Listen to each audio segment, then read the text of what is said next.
샬롬 할렐루야. 창세기 1장 1절. 태초에 하나님이 천지를 창조하시니라. 아멘. 창세기 강의 13번째 영적인 존재들입니다. 천사의 일반적인 특징과 천사 세계의 조직에 대해서 말씀드렸지요. 하나님께서 창조하신 천사의 전체 수는 우리가 헤아릴 수 없을 만큼 많습니다. 천사의 세계는 이 땅의 국가나 군대 조직보다도 더 체계적이고 계급 질서도 정확하지요. 천사의 세계에서 이 땅의 장관과 같은 역할을 하는 천사를 천사장이라 합니다. 이러한 천사장들은 아버지 하나님의 손과 발, 눈과 귀로서 모든 분야를 두루 살피지요. 특별히 천사장들 중에서 몇은 그 이름까지 성경에 기록이 되어 있습니다. 바로 가브리엘과 미가엘 천사장이지요. 그런데 이러한 천사의 이름이 천국에서도 그대로 불리는 것은 아닙니다. 천국에서 불리는 이름은 따로 있지요. 가브리엘, 미가엘 이런 이름은 이 땅의 언어로 표현을 한 것입니다. 천사의 이름은 서열과 역할에 따라 특색이 있지요. 다시 말하면 천사의 이름만 들어도 천사의 사명과 계급을 알 수 있다는 뜻입니다. 이 땅의 언어로는 이해가 안 될 수도 있으나 천국의 언어로는 이것이 가능합니다. 우리들은 가브리엘이나 미가엘 외에도 다른 천사장의 이름이 궁금하신가요? 특별한 새 천사장의 이름이 나옵니다. 이외의 천사장 이름들은 우리가 꼭 알아야 할 필요는 없지요. 물론 하나님께서 알려주시면 몰라도요. 그러면 가브리엘과 미가엘 천사장의 사명은 각각 무엇일까요? 왕정시대에는 신하들을 크게 문관과 무관으로 구분을 했습니다. 군에 관련된 일을 맡은 관리를 무관이라고 하고 그 외의 일반 관리들을 문관이라고 하지요. 이런 것처럼 가브리엘은 문관에 속하고 미가엘은 무관에 속합니다. 더 정확히 말하면 미가엘은 군대 장관이지요. 가브리엘과 미가엘 천사장은 하나님의 인간 경작 역사를 돕는 중요한 역할을 감당해 왔습니다. 성경에는 이 두 천사장의 활동을 기록한 장면이 곳곳에 나오지요. 만일 가브리엘은 아버지 하나님 먼저 가브리엘은 아버지 하나님으로부터 받은 중요한 메시지를 전달하는 역할을 주로 감당했습니다. 가브리엘이 전달하는 메시지는 큰 기도의 응답이나 앞일에 대한 계시 등 매우 중요한 내용이었지요. 예를 들어 누가복음 1장 19절에 천사가 대답하여 가로되 나는 하나님 앞에 섰는 가브리엘이라 이 좋은 소식을 전하여 네게 말하라고 보내심을 입었노라 했지요. 이것은 가브리엘이 제사장 사가랴에게 나타나서 좋은 소식을 전하는 장면입니다. 여기서 가브리엘이 전한 좋은 소식은 무엇이었습니까? 바로 이미 나이가 많은 자신과 아내가 아들을 얻게 될 것이란 소식이었지요. 그리고 그 아들이 보통 아이가 아니라 주의 길을 예비하는 자라는 것이었습니다. 이스라엘 백성들은 말라기 선지자의 예언을 통해 메시아가 오시기 전에 엘리야가 먼저 온다는 것을 알고 있었지요. 엘리야의 심령을 가진 선지자가 나타나서 회개의 역사를 베풀 것을 알고 있었습니다. 그래서 메시아도 기다렸지만 엘리야의 심령을 가진 선지자가 오기를 기다렸습니다. 그런데 이 엘리야의 심령을 가진 아이가 제사장 사가랴의 아들로 태어날 것을 지금 가브리엘이 알려준 것이지요. 이처럼 우리 예수님의 길을 예비할 세례 요한의 출생을 가브리엘 천사장이 친히 알려주었지요. 이렇게 잉태된 세례 요한이 6개월이 되었을 때 가브리엘 천사장이 다시 한번 출현합니다. 누가복음 1장 26절에 천사 가브리엘이 하나님이 보내심을 받들어 갈릴리 나사렛이란 동네에 갔다고 했습니다. 가브리엘이 임의로 간 것이 아니라 하나님의 보내심을 받들어 갔다고 했지요. 이때 가브리엘은 동정녀 마리아에게 성령으로 예수님을 잉태하게 될 것을 알려주었습니다. 구약시대 다니엘 선지자에게도 가브리엘 천사장이 나타난 적이 있습니다. 다니엘서 9장 21에서 23절에 다니엘이 기도할 때에 가브리엘이 응답을 가지고 온 것이지요.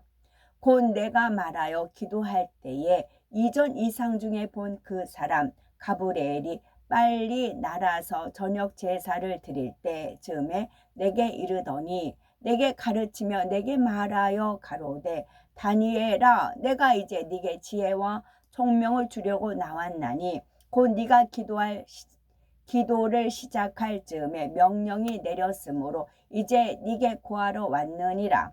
너는 크게 은총을 입은 자라. 그런즉 너는 이를 생각하고 그 이상을 깨달을지니라 했습니다. 다니엘이 기도를 시작할 즈음에 하나님께서는 가브리엘에게 명령을 내렸고 가브리엘은 즉시로 구하러 왔던 것이지요. 다니엘이 이때 받은 응답은 마지막 때 70일에 관한 비밀한 계시였습니다. 이처럼 아버지 하나님께서 크고 비밀한 것을 계시해 주실 때에는 가브리엘 천사장을 통해서도 역사하셨지요.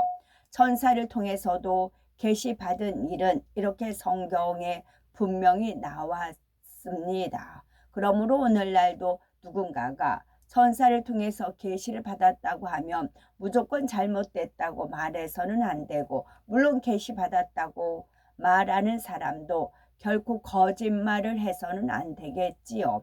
가브리엘은 이처럼 하나님의 중요한 명을 받아 그것을 직접 전달하는 천사장입니다. 이와 달리 미가엘 천사장은 하늘의 군대 장관입니다. 영안이 열려서 보면 미가엘은 군대 장관답게 머리에는 투구를 쓰고 있지요. 그리고 허리에 벨트를 찼는데 벨트 안에 여러 가지 무기가 가득 있습니다. 때에 따라 필요한 무기를 꺼낼 수 있지요. 어떻게 많은 무기들이 벨트 안에 들어갈 수가 있을까요?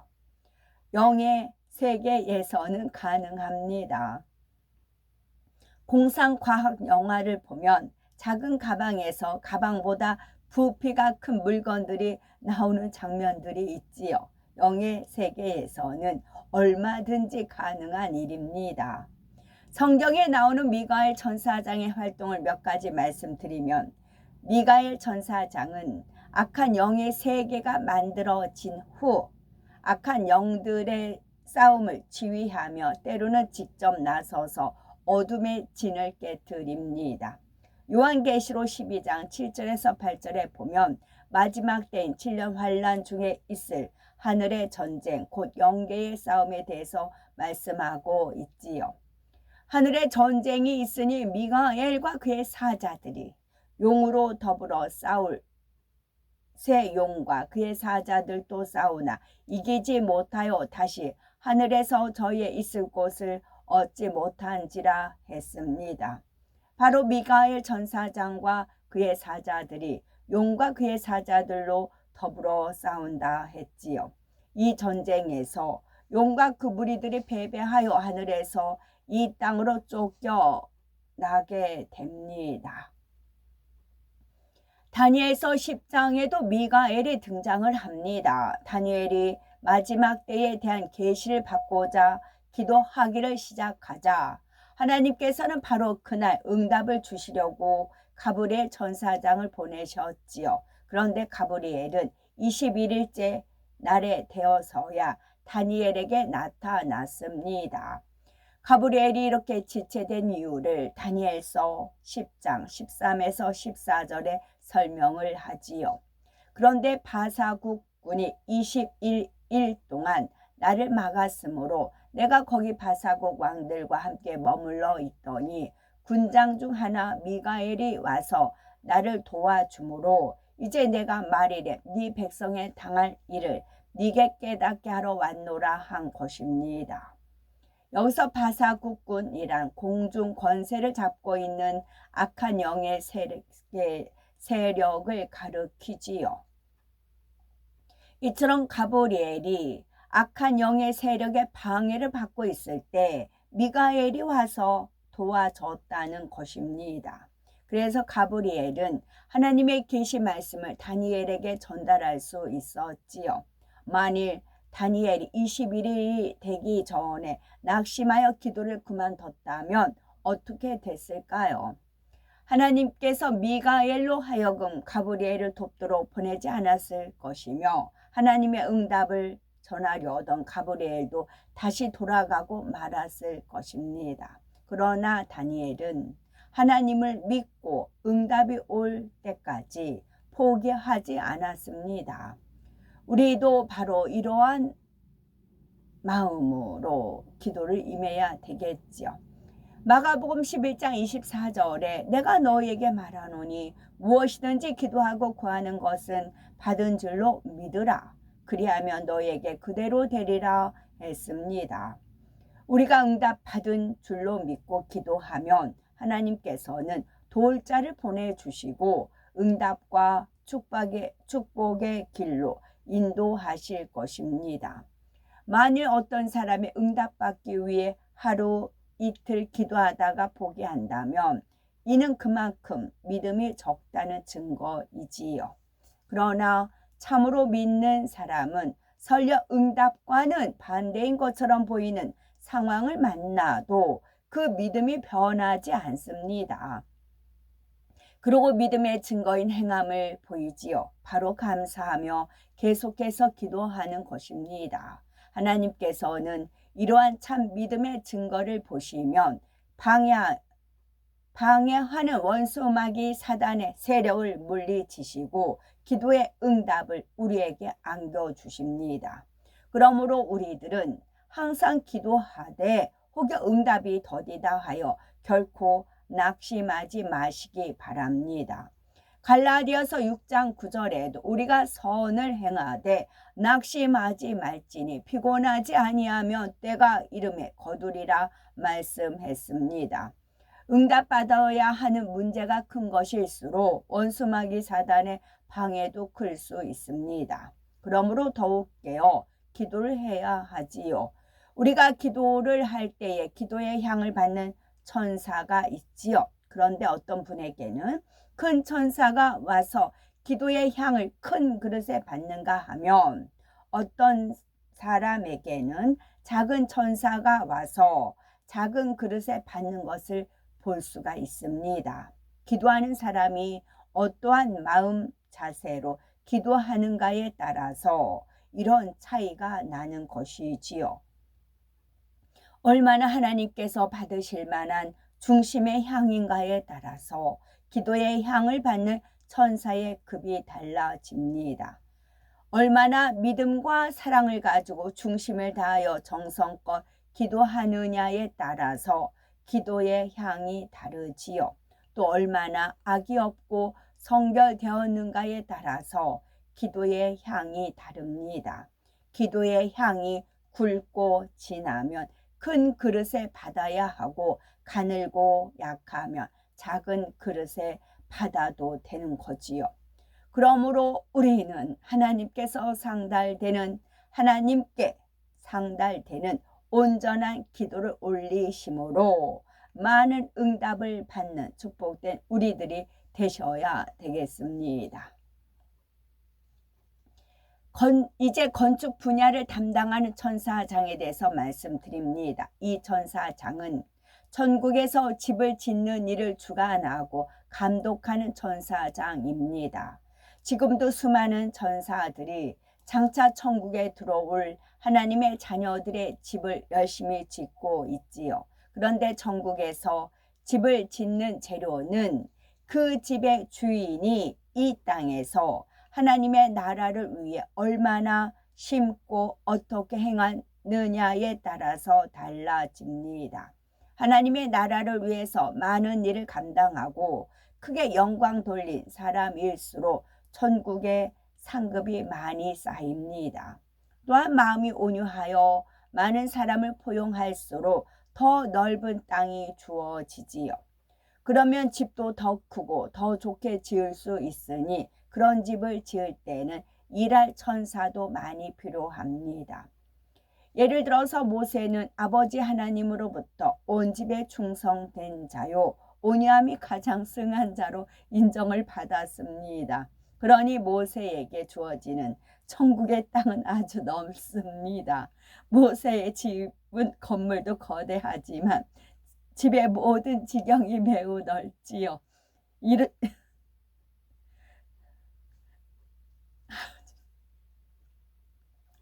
이처럼 거대한 집을 지을 때는 그만큼 많은 천사들이 함께 일합니다. 그리고 건축 담당 천사장도 직접 나서서 천사들을 지휘하고 감독하지요. 모세처럼 하나님의 지극한 사랑을 받았던 인물들의 집을 지을 때는 건축 담당 천사장도 특별한 관심을 갖는 것입니다. 지금 이제 모세의 집에 대해서 쭉 설명이 나가는데 모세가 이제 1순위로 손을 드는 겁니다. 자기 집 신방하는 거를 모세, 엘리야, 에녹 이제 쭉 있잖아요. 아브라함 있고 뭐 사도 바울도 있고 그러잖아요. 그러면은 다 집들이를 한단 말이죠. 천국에 이제 본인들이 이제 상급으로 받은 집을 가서 둘러보고는 집들이를 합니다. 이제 공개를 하는 거지요. 근데 이제 모세가 1순위로 손을 들었대요. 그래서 1순위로 본인 집을 먼저 와달라. 그래서 순위상 이제 엘리야, 에녹, 모세 그렇게 되잖아요. 그래서 그 서열은 이렇게 된다라고 이제 제가 마음에 품었어요. 말씀이 그렇게 되어 있으니까. 그랬더니 아니래. 손은 본인이 먼저 들었대요. 모세가. 모세 선지자님의 본인의 손을, 왜냐하면 엘리야나 에녹은 좀 얌전하세요. 에녹도 그 말씀도 없으시고 엘리야도 역시 마찬가지고. 근데 많은 민족을 이끌고 왔던 그런 이제 그러기 때문에 담력도 있고 용기도 있고 이제 앞장서기도 좋아하고 모세 선지자님이시지요. 그래서 저분들은 손을 못 들고 있대요. 그냥 처분만 기다리고 있고 본인은 손을 뻗쩍 들었다. 그러니까 내가 1순위니까 우리 집 먼저 와달라. 그런 겁니다. 그러면 저는 이제 말씀에 비추는 거죠. 말씀에 비춰서 그랬더니 이제 그 말씀에도 이제 이렇게 돼 있다. 그런 겁니다. 엘리야와 에녹은 이제 점잖고 처분만 기다리는 입장이고 모세는. 그래서 본인이 집이 내가 이렇게 하나님 나라를 위해서 주여 아멘. 그리고 이제 그 성막 그 시내산에서 40일 기도할 때 하나님께 보여주신 식양대로 청막을 지었잖아요. 이제 그 성소 지성소를 지었잖아요. 모세가 지었잖아요. 그렇기 때문에 자격이 그래서 주어진 거다. 1순위로 주어진 거다. 그런 겁니다. 그러니까 저는 뭐라고 해요? 여기 붙어라. 모세의 집 갈 사람들 여기 붙어라. 저는 그러는 겁니다. 그러면 어떻게 해요? 모세와 격이 같아야 돼요. 모세와 격이 같아야 돼요. 그래서 교만한 자는 물리치시고 그랬잖아요. 물리 화학이 어렵다 그랬잖아요. 어려우면 어떤 사람을 대하는데 굉장히 어려워요. 근데 전혀 어렵지가 않고 편하고 가깝게 할 수가 있어요. 그건 겸손한 자 은혜를 주시고 교만한 자는 물리친다. 그와 같은 이치예요. 그래서 모세와 같은 심정. 그랬을 때 모세의 집에 얼마든지 갈 수가 있는 자격이 주어진다고요. 그 선별은 무엇으로 해요? 물론 이제 말씀으로 선별을 하지만 천사장들이 명단이 있는 거예요. 성적표가 있어요. 성적표가 있어서 행한 대로 그 순위에 따라 쫙쫙쫙 되어 이제 몇 등까지 오게 되어 있다라든가 그렇게 있고 또 차등이 되어 있죠. 우선 위급부터 이제 초대하고 나서 그 다음 순서대로 이렇게 가는 그런 게 있는 거지요. 그래서 무엇이라고요? 성결, 온 집의 충성 성결입니다. 무궁무진하다고요. 무궁무진. 그 이제 모세가 집 한 채만이겠어요? 아니잖아요. 전사장 중에는 재정을 담당하는 전사장도 있습니다. 심은 대로 6을 위해서 심은 자, 성령을 위해서 심은 자, 심은 대로입니다. 이 천사장은 인간 경작 이후로는 천국에만 있지 않고 이 땅도 두루 살피며 바삐 움직입니다. 예를 들어서 우리가 재정 문제를 응답받기 위해서 기도한다고 합시다. 우리의 기도의 향이 하늘에 쌓이겠지요. 문제에 따라서 응답받기에 합당한 기도의 양이 있을 것입니다. 재정을 담당한 천사장과 전사들은 먼저 기도의 양이 얼마큼 찾는지를 보게 되지요. 또한 심은 대로 거두는 것이 영계의 법칙이기 때문에 물질을 얼마나 심었는지도 봅니다. 재정의 축복을 받기에 얼마나 합당한지를 공의 가운데 살펴보는 것이지요. 하나님께서는 정하신 공의 선에 합격하면 재정을 담당하는 천사장이 직접 또는 수하 천사들을 통해서 응답을 주게 됩니다. 우리가 만약 은행에 100만 원을 저금하고 1년 후에 찾는다고 합시다. 그러면 은행에서는 원금인 100만 원뿐만 아니라 이자까지 내주어야 하지요. 영적인 저축도 마찬가지입니다. 우리가 믿음으로 물질을 심은 것은 천국 은행에 저축하는 것이지요. 천국 은행에 저축한 것은 이자가 굉장히 많이 붙습니다. 누가복음 6장 38절에 주라 그리하면 너에게 줄 것이니 곧 후히 되어 누르고 흔들어 넘치도록 하여 너희에게 안겨주리라 말씀하셨지요. 예전에 되에 곡식을 담을 때에 곡식을 누르고 흔들어서 채우고 위에까지 수북하게 담으면 되 정량이 거의 2배까지 담겼지요. 따라서 누르고 흔들어 넘치도록 주신다는 것은 우리가 하나님 나라를 위해 심은 물질의 최소한 2배는 주신다는 의미입니다. 나아가 믿음이 성장할수록 3배, 5배, 10배로도 받을 수가 있지요. 우리가 영으로 들어가면 심은 것에 30배, 60배도 받을 수 있고 온 영으로 들어가면 100배 그 이상으로도 받을 수가 있습니다.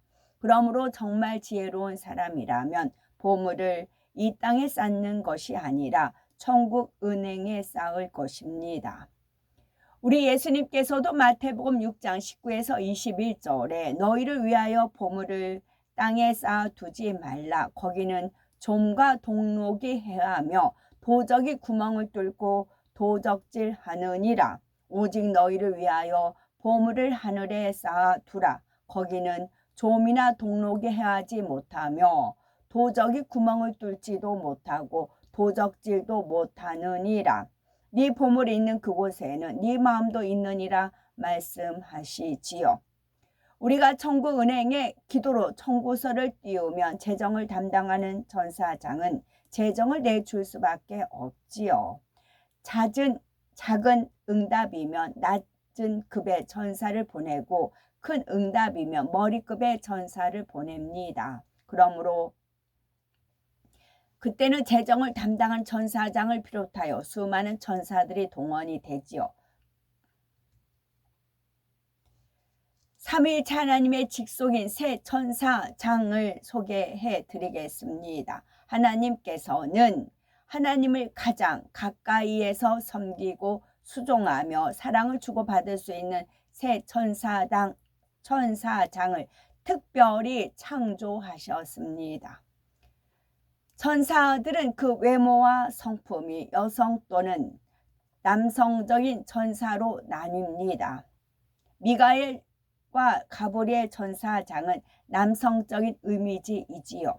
그런데 하나님의 직속인 새 천사장은 여성적으로 창조됐습니다. 용안이 열린 분들은 일반 천사들을 보아도 그 아름다움에 감탄을 하지요. 그런데 하나님을 가장 가까이서 섬기는 천사장이라면 얼마나 아름답겠습니까? 하나님께서는 이 새 천사장을 모두 천사들 중 가장 아름답게 창조하셨습니다. 새 천사장의 아름다움을 이 땅의 언어로 표현하기가 참으로 어렵습니다. 그러나 최대한 표현을 해보면 새 천사장의 눈동자는 그 어떤 보석과도 비교할 수 없을 정도로 예쁘게 빛이 납니다. 얼굴을 비롯한 외모는 훌륭한 조각가가 깎아 만든 것처럼 완벽하면서도 자연스러운 모습이지요. 피부는 하얗고 뽀얀 우윳빛이며 부드럽고 매끄러우며 포근함이 느껴집니다. 머리끝부터 발끝까지 아름다운 보석들로 장식되어 그들에게는 하나님의 영광이 충만하게 둘러 있음을 알 수가 있습니다. 그래서 다른 천사장들이나 다른 모든 천사들도 이 새 천사장의 모습만 보고도 하나님께 영광을 돌릴 정도이지요. 새 천사장은 이런 외모뿐만이 아니라 행동과 말씀, 풍기는 분위기와 표정 하나까지도 참으로 아름다운 여성의 모습으로 창조되었습니다. 한마디로 새 천사장은 아버지 하나님께서 만드신 아름다움의 최고 결정체였지요. 이 새 천사장은 천사장의 반열이긴 하지만 다른 천사장들과는 달리 좀 특별한 권세가 주어졌습니다. 또한 그 역할도 일반 천사장들과는 달랐지요. 이 새 천사장의 주된 사명은 장관처럼 한 분야를 맡아 감당하는 것보다는 삼위일체 하나님을 섬기는 것이었습니다. 이 새 천사장이 다른 천사들과 다른 점이 또 하나 있습니다. 하나님께서는 천사들을 만드실 때 자유의지를 주지 않으셨습니다. 자유의지란 자기가 하고 싶으면 하고 하기 싫으면 하지 않을 수 있는 의지, 곧 원하는 것을 스스로 선택할 수 있는 의지입니다. 하나님께서는 천사들을 만드실 때 이런 자유의지를 주지 않으셨고 오직 명령에 순종하도록 만드셨지요. 그런데 예외적으로 이 3명의 새 천사장에게는 자유의지를 주셨다는 사실입니다. 우리 인간을 창조하실 때처럼 이 새 천사장을 창조하실 때는 인성을 주시며 그 속에 자유의지를 갖게 해 주셨지요. 그래서 새 천사장은 삼위일체 하나님의 명령에 무조건 순종만 하는 존재가 아닙니다. 삼위일체 하나님의 사랑을 느낄 수 있고 삼위일체 하나님께 기쁨을 드리기 위해 마음으로부터 스스로 섬기는 존재였지요. 이 새 천사장 역할이 있고요. 영의 세계에 대해서 아는 것은 매우 중요합니다. 천사를 비롯한 영적인 존재들은 인간 경작과 밀접히 연결되어 있기 때문이지요. 또한 천사나 영의 세계는 결코 지어낸 신비로운 얘기가 아니고 실제로 존재합니다. 우리가 장차 가서 영원히 사는 곳도 영의 세계이지요. 이런 영의 세계를 진정 믿는 사람이라야 신앙생활도 바로 할 수가 있습니다. 그러므로 우리는 말씀을 통해서 말씀을 내 마음 중심에서 믿는 우리가 되시고 그래서 영이신 하나님의 참된 영의 자녀로 날마다 더 온전해지시기를 바랍니다. 아멘. 샬롬.